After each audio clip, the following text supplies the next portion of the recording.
আসসালামু আলাইকুম রহমতুল্লাহ। সম্মানিত ফেসবুক বন্ধুরা, আপনারা দেখছেন আমাদের মাঝে আজকে এসে উপস্থিত হয়েছেন আমাদের এলাকার স্বনামধন্য কবি, মৌলিক কবি, জাতির বিবেক, আমাদের সবার পরিচিত মুখ কবি আব্দুল কুদ্দুস।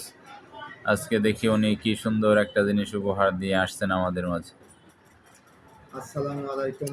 উপস্থিত আমার ফেসবুকের শ্রোতা ও দর্শক মণ্ডলী, আমি আজ আপনাদের সম্মুখে একটি ইসলামী জিহাদি সঙ্গীত নিয়ে উপস্থিত হয়েছি।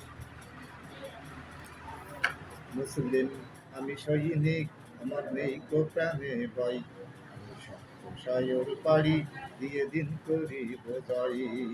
মুসলিম আমি সৈনিক, আমার নেই কো প্রাণে ভয়, আমি সায়র পাড়ি দিয়ে দিন করি বোঝাই। আমি সায়র পাড়ি দিয়ে দিন করি বোঝাই। আসিলে সম্মুখে রণ, লড়িব জীবন মরণ। আসিলে সম্মুখে রণ, লড়িব জীবন মরণ। আমি শহীদে গাজী হইব, আজি জাগিয়ে বিশ্বময়, দিন করিব জয়। মুসলিম আমি সৈনিক, আমার নেই কো প্রাণে ভয়, আমি সত্য সায়র পাড়ি দিয়ে দিন করিব জয়। আমি সত্য সায়র পাড়ি দিয়ে দিন করিব জয়।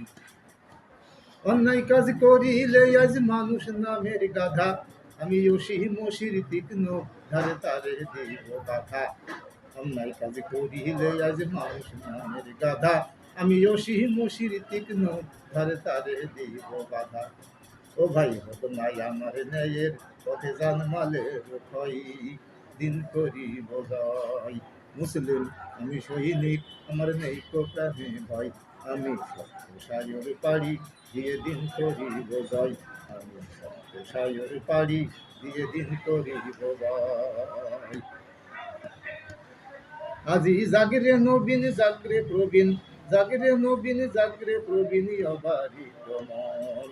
আমার সাথে আই এ পথে নিষ্পেষিত জন, গণসুখ আনিতে অবনীতে আমার মরণ যেন হয়, দিন করিব জয়। মুসলিম আমি সৈনিক, আমার নেই কো প্রাণে ভয়, আমি সত্য সায়র পাড়ি দিয়ে দিন করিব জয়। আমি সত্য সায়র পাড়ি দিয়ে দিন করিব জয়। মুসলিম আমি সৈনিক, আমার নেই কো প্রাণে ভয়, আমি সত্য সায়র পাড়ি দিয়ে দিন করিব জয়। আমি সত্য সায়র পাড়ি দিয়ে দিন করিব জয়। আলহামদুলিল্লাহ। মুসলমানদের ইহুদি খ্রিস্টানরা পৃথিবীতে রাখতে চায় না, আদৌ চায়নি, এখনো চাচ্ছে না, ভবিষ্যতেও চাইবে না। অতএব জিহাদ করে, যুদ্ধ করে আমাদেরকে মুসলমান জাতিকে টিকে থাকতে হয়, হয়েছে, এখনো হবে, ভবিষ্যতেও হবে। তাই no compromise, fight is right, no compromise, fight is right. আলহামদুলিল্লাহ। ধন্যবাদ আমাদের প্রিয় কবিকে। দেখলেন কত সুন্দরভাবে উনি ওনার বিষয়গুলো তুলে ধরলেন। মুসলিম জাতি যে বীরের জাতি, মুসলিম জাতি যে কোনো শক্তিকে ভয় পায় না, এটা তিনি তিনার গানের মধ্য দিয়ে ফুটিয়ে তুলেছেন। আমরা কবিকে বেশি বেশি শেয়ার করি, কমেন্টস করি, লাইক দিই এবং কবিকে আরও বেশি উৎসাহিত করি। ধন্যবাদ সবাই।